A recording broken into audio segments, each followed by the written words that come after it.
Welcome to another special edition of our B Corp series podcast. In this series, we delve into conversations with like-minded individuals exploring what it truly means to be a B Corp. Join us today as we unpack the principles, challenges and triumphs of businesses committed to balancing purpose and profit, and hear firsthand from stories of how they're making a positive impact on society and the environment. Whether you're already part of the B Corp community or just curious to know about the transformation movement, we hope this series promises to inspire, educate and inform you. Joining us today is the wonderful Olivia Shaw, Head of Compliance at Tribe Impact Capital in London.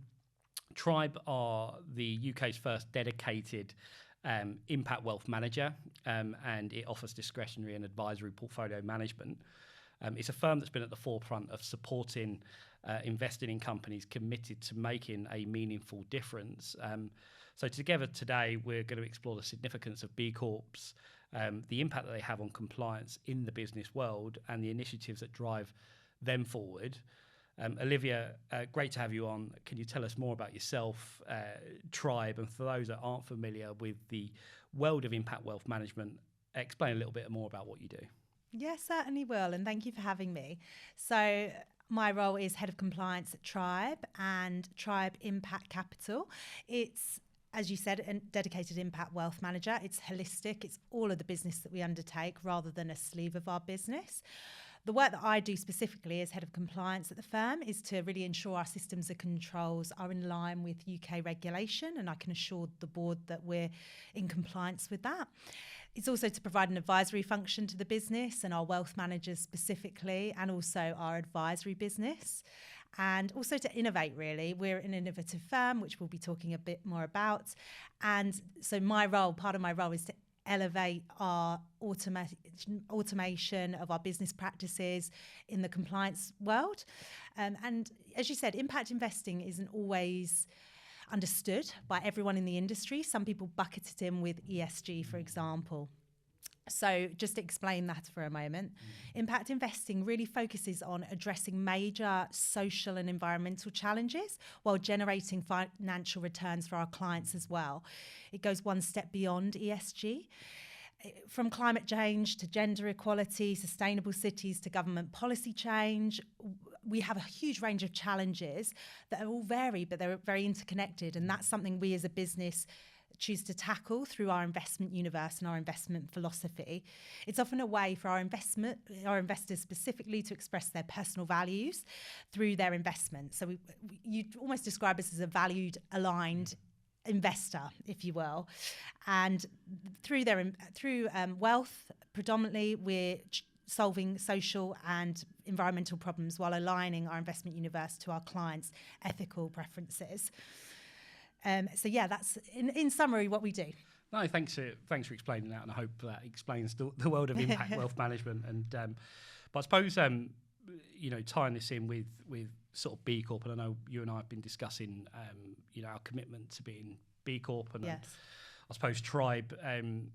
Just to give you some context around B Corp scoring, and Olivia's going to elaborate on this slightly, but Tribe received an overall B Impact score of 141.7 in their most recent recertification process, which is actually up from a previous score of 134.7, which again are both absolutely phenomenal scores in the world of B Corp and impact scoring system. But I think for our listeners, and I guess for those that aren't necessarily familiar with how the B Corp scoring system works, would you be able to give us a bit of an overview as to how the B Corp system works and how Tribe fit into that?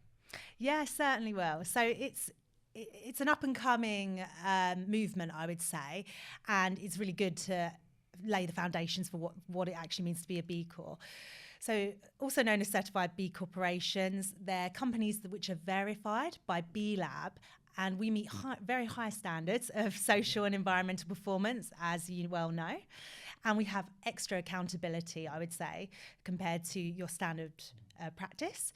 It can encompass any type of firm. It's not just financial institutions. There's lots of players in this game, through kind of beauty brands to underwear brands that I'm aware of. So it's all encompassing. That's important to note. And through the process of becoming a B Corp, you can demonstrate your real value to society and the environment through the framework which they've created, which we can talk about a little bit more. So what you need to do are, I would say, 3 key things to become a B Corp. You need to demonstrate high social and environmental performance. So you need to score in your B Corp assessment 80 points or more.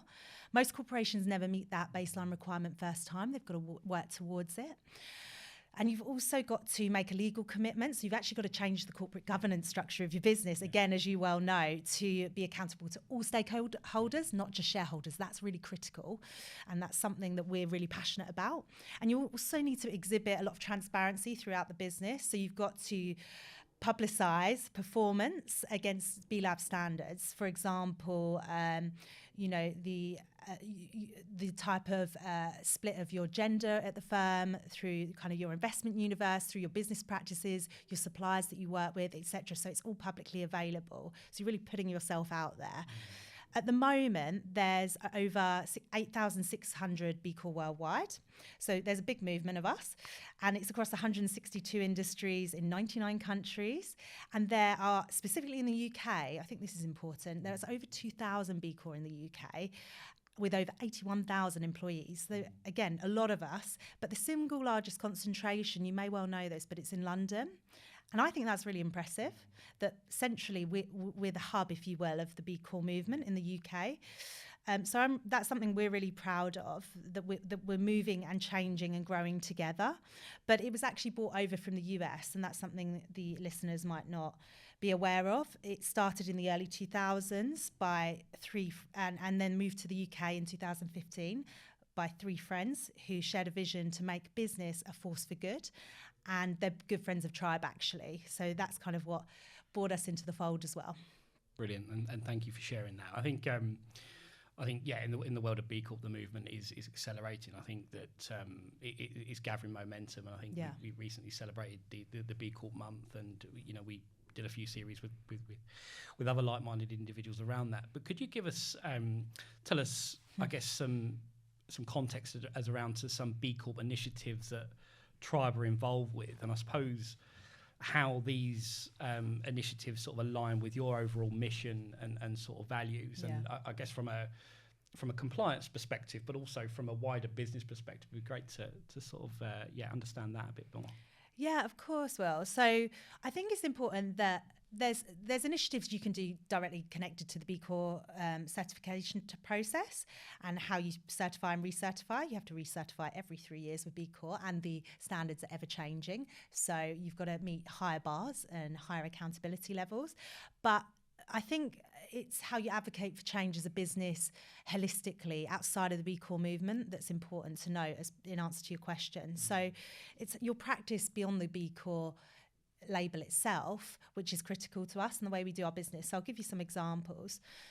Tribe are an accredited living wage employer, and that means that we're really committed to treating all our employees fairly, and our B Corp certification assessment in part reflects that. We're also signatories to the UN Principles for Responsible Investing, and that is an international organisation which works with to promote really the incorporation of environmental, social and corporate governance factors into your investment decision-making process. Again, feeds into our investment decision-making process, which we can talk through in more detail later. We're really proud to be signatories to the HM Treasury Women in Finance Charter, and that reflects the government's aspiration in the UK to see gender balance at all levels across the business. We're really proud that we've got at our senior management level, I think over slightly now, a 50-50 split of female versus male peers. We've committed to a science-based target and a science-based net zero target standard, which is really important as we move into the next phase of our growth. And our goals are all outlined in our sustainability report, which we produce annually. So again, showing that level of transparency, not only as a B Corp, but in our business practice. We also, I think it's important to note, Will, that we have a lot of calls to action with other peers in the industry who may or may not be B Corp. So we'll sign letters to the government, for example, on the climate crisis. We've recently supported the Better Business Day Act, where our Chief Impact Officer, Amy Clark, who's absolutely excellent in the field, basically is pushing the call for specific job descriptions for company directors to ensure that they align with social and environmental impact. We volunteer in the community and we work closely with the regulator on upcoming regulations like the SDR working group. So it's really, you can get a sense now and a bit of colour of, we want to be involved and go beyond the B Corp label and demonstrate our value to the wider society through these practices. I think it's brilliant that these initiatives are taking place. I think just from an employee engagement perspective and to really drive the mission and values of the business. And I suppose coming from a recruitment perspective, it's it's always interesting to see how you incorporate those kind of missions and values when you actually identify people for your business, and that's something that we can talk about sort of further down the line. Certainly. But as a compliance officer, I suppose, and as one of the key players behind the scenes when you shape culture and compliance, and I suppose championing ethical best practices, regulatory best practices, how does being a B Corp kind of impact your approach to any sort of regulatory requirements and changes compared to other traditional businesses that you've previously been at before? Yeah, it's all encompassing. So when I'm working in the compliance field, obviously you're held to high standards individually and you're looked at as having high integrity as an individual and ethical principles in order, I think, to be successful in the role. But also you've got to then think about that, as you mentioned and alluded to there, when you start looking at your compliance practices, you've got to think, how can we be better and move beyond just a traditional regulatory framework? So I have some input and I help with our annual sustainability report, which I talked about earlier. And we're moving through our B Corp recertification process, which is coming up, which I'll have some involvement in as well. So these are things that are outside of the traditional compliance domain, I think, but it really distills all of our information down into a really clarity of thought around the B Corp movement. And that's something I'm involved in, which I typically wouldn't be involved in at other firms. I think it's important to note, Will, also that regulation is becoming more and more innovative as we enter, I think, an era of stakeholders, including clients, that will no longer stand for scandals in our industry and bad practice to the detriment of customers. The FCA, for example, recently did a Financial Lives survey, and they found that 7 out of 10 customers now want their investments to do well as do good in the industry. So 70% of the people they surveyed. And that's something we're really thinking about throughout all of our practices. We're trying to reflect the way the regulator is moving in this space as well. I think that the FCA has even more of an emphasis on conduct, right, and good conduct through the Consumer Duty, which we entered into last year, which I'm sure you also may have been a part of. Yep. It was a big undertaking, right?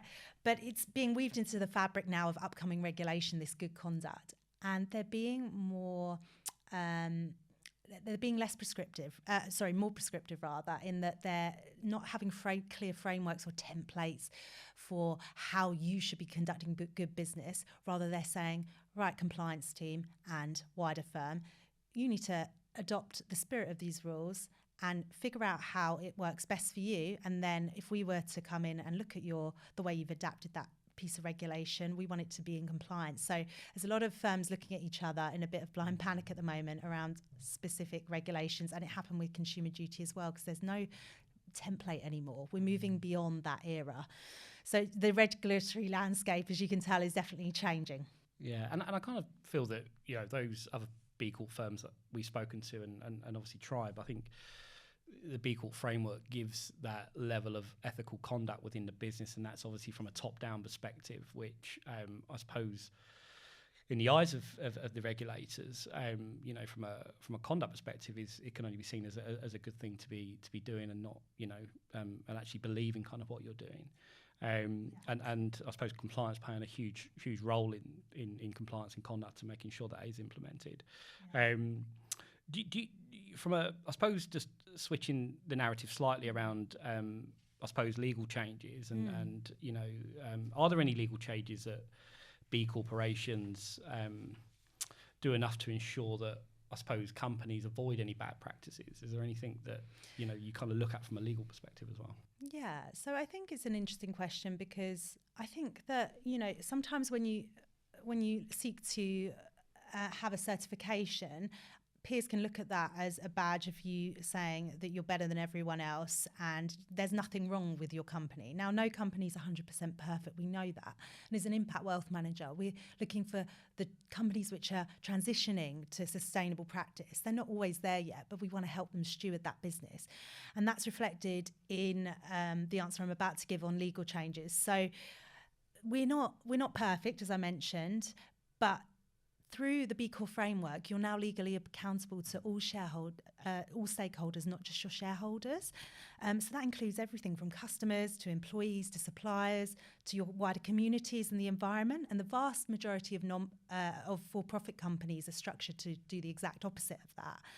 So because you're legally committing yourself to stakeholder governance and you're mission locked, that's something that's used frequently with a B Corporation environment. It doesn't mean that you won't face kind of leadership challenges, other challenges with staff practices, and poor practices can occur in businesses still. But I think that's why it's now, through the B Corp framework, important to engage with that meaningful, robust framework it provides for your performance standards internally to ensure we're continuously changing, assessing, managing and improving our impact. But no, I don't think overall it completely eliminates any bad practice, but it really levels up the focus of the business, the board, the senior partners and senior directors of the business to think, okay, we need to create value in areas just beyond our shareholders as well. Oh, brilliant. And I suppose you touched upon customers there, and in the world of impact wealth management investing, there's a degree of I guess we often hear about challenges when you hear of investors that truly understanding the impact of their investment and what that means from a values and sustainability goals perspective. And I've done some research on Tribe, and I love the concept of your impact DNA. Thank you. Which I believe is a trademarked it is. As a B Corp. So, and we always talk about balancing that kind of purpose before profit, and I suppose compliance playing a crucial sort of role in making sure that, like you talk about, conduct and ethics are adhered to. But can you tell us more and maybe give people a bit more of an update or an understanding of what Impact DNA actually means and the benefits for Impact DNA for clients and customers? Yeah, exactly. So this is a proprietary tool. As you said, it's trademarked. It's integral to our business practice since we came out of the Innovation Hub many years ago. So it's kind of the foundation of our clients' portfolios.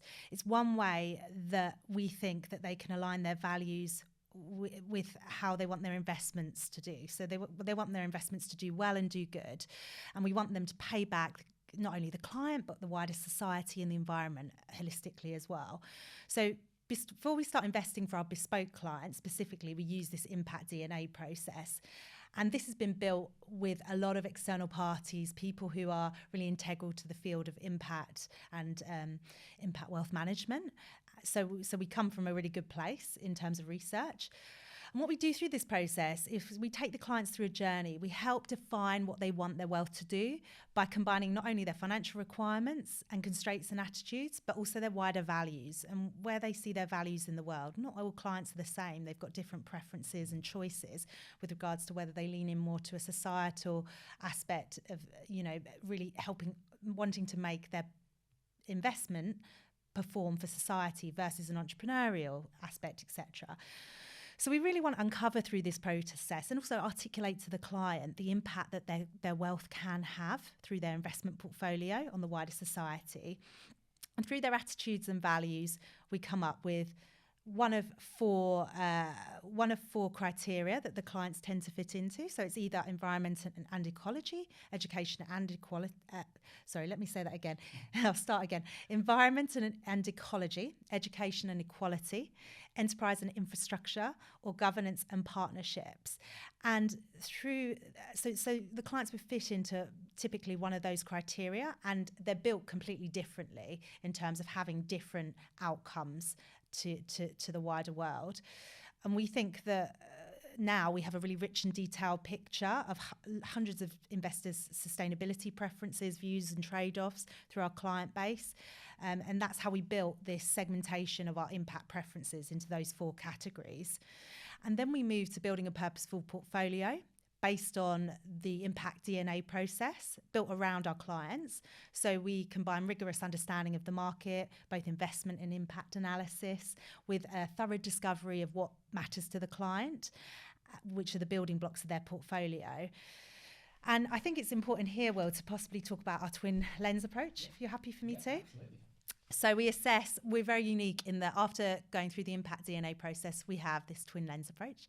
It's combined with our investment team and our impact team, and they both have right of veto over each other and a rigorous process in which to assess our investment universe. A lot of the investments we assess don't get through that process. But what we come up with is a select impact and investment aligned portfolio for the client.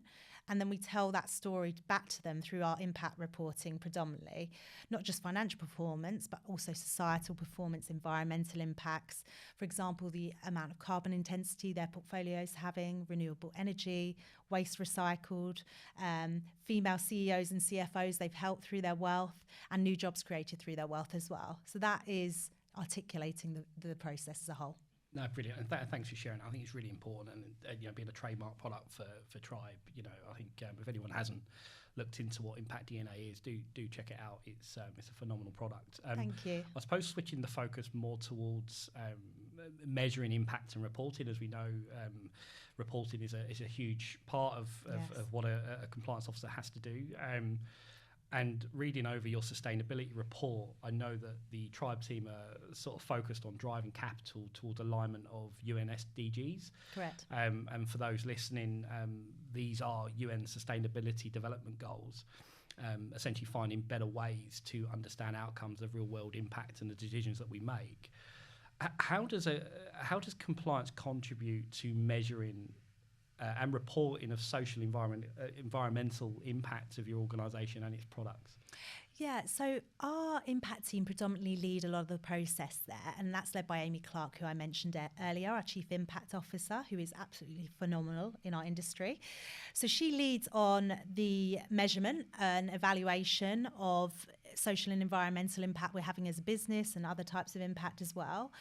I think that where we fit in as compliance, where I fit in, we provide a really important overlay to Amy and the impact team's work predominantly, and also the wider team as well, our investment team, etc., to really quality assure that work and ensure our reporting is always wholly transparent and totally accurate, right? That's classic in the compliance world as well. So we work really closely with our impact team on these types of assessments. Particularly now we're entering an era with regulation where there's a need for heightened disclosures, more transparency, more plain English through consumer duty, for example. We're checking our performance is clearly articulated to our clients. I think something we'll to also recognise is that we're really focusing now in our next year or two on making our language to our investor universe on their impacts and other communications in far more plain English, because this is an area, impact wealth management, which can get technical very quickly. Lots of acronyms can get confusing, and we really want to be absolutely clear, be able to explain to anyone on the street, to you, to anyone else, how we evaluate and report on our impact. So it's something we work towards, and we don't want it to be complicated, convoluted, or difficult to contextualize. So yeah, I think one of the main ways we do that is through our annual sustainability report, which you kindly mentioned. We produced our 5th one in 2023, and we're really proud of it. And I review that every year to ensure all of the tools and techniques that I just mentioned are accurately reflected in that report. I think that's the primary one that we're involved in, the primary way we're involved in assessing. Yeah, and it's fantastic, and it is great to read. And if anyone does get the chance, do have a look at it. Thank you. It is on their website. I suppose switching around to governance and governance being a quite a big important factor of a B Corp framework. B Corp companies often have a strong commitment to good governance. Can you share sort of more insights how your compliance team, I suppose, collaborates with other departments to ensure that Tribe adheres to those high set of standards? And I suppose additionally, provide some insights into how your compliance initiatives help foster that culture and integrity and responsibility within that organisation. Yeah, absolutely. So this has been a learning process for me at Tribe, to think outside the box, right? And to really start thinking, how can I contribute and go above and beyond and help push a narrative and a culture that is positive for our business and our wider stakeholders. So it's something I'm heavily involved in. So directly, I've been involved in creating our code of conduct. We had a lot of value from and buying from our partners as part of that, but I predominantly helped to put it together. It's something that we didn't have prior to me joining the firm, but it's really important to help drive the culture of the business and help us make the right decisions, focus our attention and distill the right kind of values that we hold as a business as well. We have a lot of what I also promote is kind of speak up compliance initiatives. So really weave them into the fabric of our organisation. I really want to help foster a culture of integrity throughout the business, feel people can come to me. To your the earlier part of your question, I work daily with multiple departments across the business. I feel like we've got a very open architecture, a very flat structure. People truly do come to me and we collaborate, we're commercial together. We think, regulation is no longer a tick box exercise. So it's really important that I work with the business, not against the business as well. We've also, something I'm proud to have been involved in is that we've revised our mission statement as a business. So our managing partner really led on that. But it again aims to underpin how we measure ourselves on an ongoing basis. And it underpins our commitment to governance of the business as well. And through that, we have our 4 key values, which I mentioned earlier, which are being forward thinking. We need to be passionate, we have to collaborate, and we have to have integrity. So those 4 values are something we hold true through our code of conduct, etc. I work through, as I mentioned earlier, I work with every single individual daily. I'm fully supported by the board, which is super important in my role. I couldn't do a lot of what I do without their support. I help drive the compliance strategy of the business. I'm fully autonomous daily to drive certain strategies. There's no restrictions on that, even if it's compliance or otherwise, which is a really nice position to be in. We're all ambassadors for Tribe in every aspect of our work. And we're trying to drive more data and MI throughout the business. So collectively, I'm collaborating with the team on getting external feedback, measuring ourselves in a better way from a performance and governance perspective. So it's a real consistent cycle, and it safeguards the long-term success of and the reputation of our business. The final thing to mention on this is that we all have involvement in the hiring process, not every single one of us every time, but it's really important to ensure that you hire great people who have the similar ethical and moral principles to yourselves and who complement our governance framework. So it's far reaching, I would say, my role, beyond again your traditional kind of compliance role. There's a lot of scope there and you can really drive it in any direction you would like to. It's essentially you become a big business partner to all aspects of your business, right? You are speaking to. I'm going to stop that there. Sorry, it's just cut off. Oh, and we're back. And I suppose looking at all aspects of your business and working with various different sort of stakeholders, and I suppose from a recruitment perspective, it's one of the things that I often speak to clients about is how do you test and measure against your values. And if you have other departments and other business areas and business leaders that are interviewing candidates across multiple business lines, you get a better perspective as to what that looks like. Yeah. And I suppose something that has come up quite often and something we've spoken about as the B Corp sort of community continues to grow and gather that momentum, as you mentioned, some phenomenal numbers in terms of London and the wider sort of UK community. There are some doubters that suggest that B Corp certification is being used merely as a badge of honour, rather than for its ethical intent.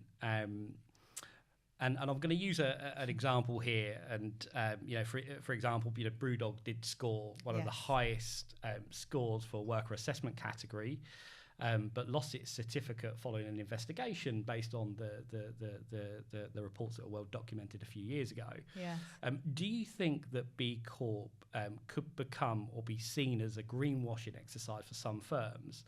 And what measures can be put into place to ensure that B Corp remains a true reflection of a company's kind of commitment to social and environmental responsibilities? Yeah, absolutely. And it's very topical, Will, at the moment, not only because of Brewdog, but because of the wider regulation in the space to tackle greenwashing, etc. So I think first off, it's important to mention, as you rightly said there, that your B Corp certification can be taken away. For example, if you're not disclosing particular issues with the business to B Lab, like lawsuits and other data breaches. So if you don't have that transparency as a business, B Corp will find out and they can take that certification away. It doesn't mean that once you enter the process and you're in for life.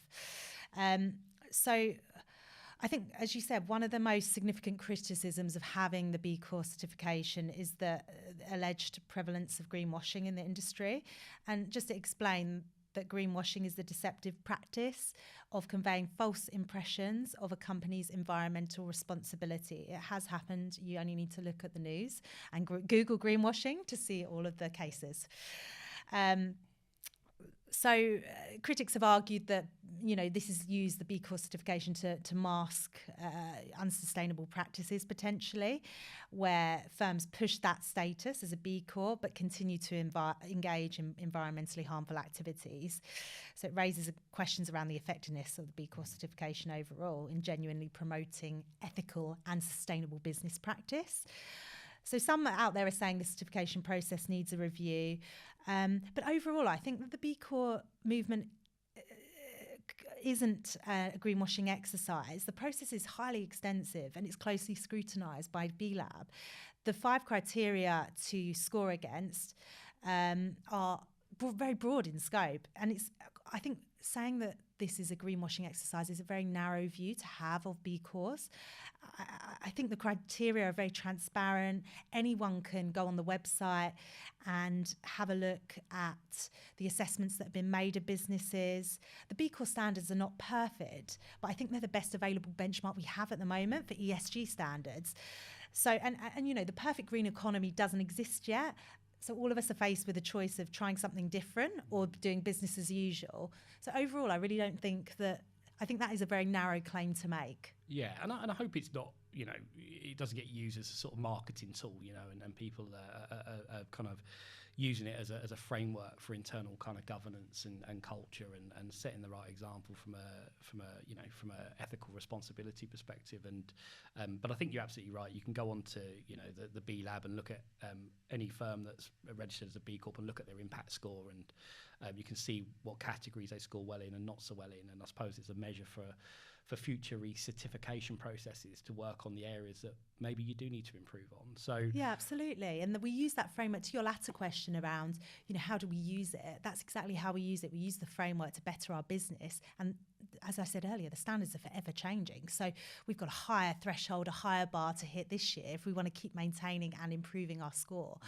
So we really base our business model around this B Corp certification process to a large extent. It's really helped us grow and thrive in our industry. Sort of understand where you need to make those improvements and how you're measuring against those improvements. So as you say, absolutely, it's a 3-year process. So once you are certified, you have to recertify again in 3 years' time. So yes, you can measure where you were and where you are now and see the sort of improvements that have evolved over time. That's brilliant. Thank you. You're welcome. In terms of kind of as business environments are consistently evolving, and we're talking about the evolution of I suppose the B Corp, the B Lab, and sort of the framework, the assessment, and so on. It's crucial for compliance teams to, I suppose, stay agile and adapt to those regulatory changes, as we all know. Yes. While upholding that kind of B Corp ethos. How does your compliance team navigate those kind of challenges? And additionally, how has the B Corp model influenced the evolution of some of your compliance strategies over time? Yeah, it's a great question. I think we need to stay really agile in compliance, and the changes in regulations are fast-paced. We're feeling them a lot in the past couple of years that I've been head of compliance and in the compliance space particularly. So what we want to do is really marry our B Corp ethos with upcoming regulations that are coming in. So we need, me in compliance, I need to maintain a positive and a proactive and a strategic approach to upcoming regulation. So not only do I now need to stay informed of regulatory developments and monitor these, but I also need to think about our stakeholder engagement, industry trends, wider analysis I need to think about when incorporating upcoming regulation. I think that my response to regulation needs to be really flexible and adaptive, and I need to be able to quickly assess any impact of regulatory change to the business and implement the necessary adjustments quickly. But we're also realistic in that we need to apply regulation in a proportionate manner. I think that sometimes that can get lost in businesses, and you know, businesses think, God, I need to apply a whole raft of regulation in a really detailed manner and do an extensive gap analysis. Now, don't get me wrong, some aspects of that are wholly important, but you need to apply it on a proportionate basis. We're a smaller firm. We've got less people at the moment. We're not a huge player in terms of being a huge wealth manager or a large bank or a large asset manager. So I need to always, it's a fine line, right? It's a grey area. You need to balance that kind of level of proportionality as you're moving through the regulation, also to remain commercial as well, because I've got a day job to do on top of this. So yeah, risk assessing our business in line with the B Corp framework is important, and I need to leave no stone unturned and make sure that I'm not implementing regulation in a rigid way which doesn't align with our B Corp narrative as well. It's quite a complex task, to be honest. No, look, it's brilliant to hear your insights, and I suppose as things evolve for you and your role as the compliance officer there at Tribe, I'm sure that kind of evolution of change and interaction with the business, and you know, that's going to be at the forefront of some of the decisions that you essentially make. Look, I think we've covered a lot.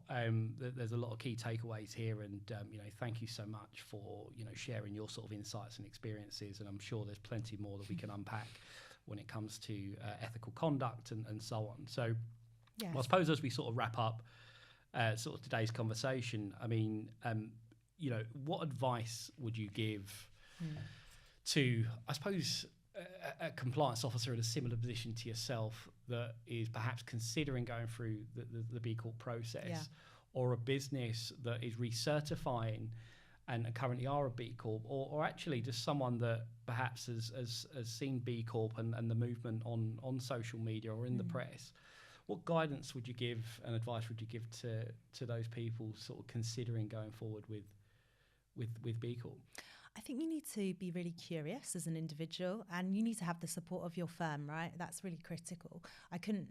We couldn't have done this if one person really wanted to pursue the B Corporation certification and go through that process. It has to be everyone on board, all hands to the pump, if you will. So I think you need to embrace it as a business individually as an opportunity to differentiate yourself and drive that positive change, to share real value in society and the wider planet as well. You need to go into it, though, well researched, I think, with open eyes, Will.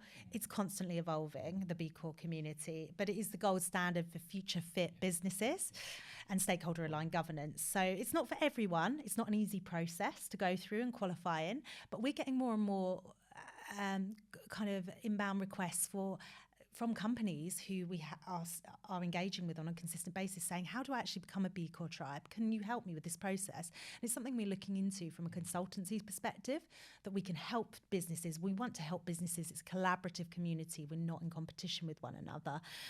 But to also help people out there who are thinking, how do I start? I think you can speak to other peers in the industry. Everyone's really open in this community. B Lab are excellent. You can contact B Corp directly.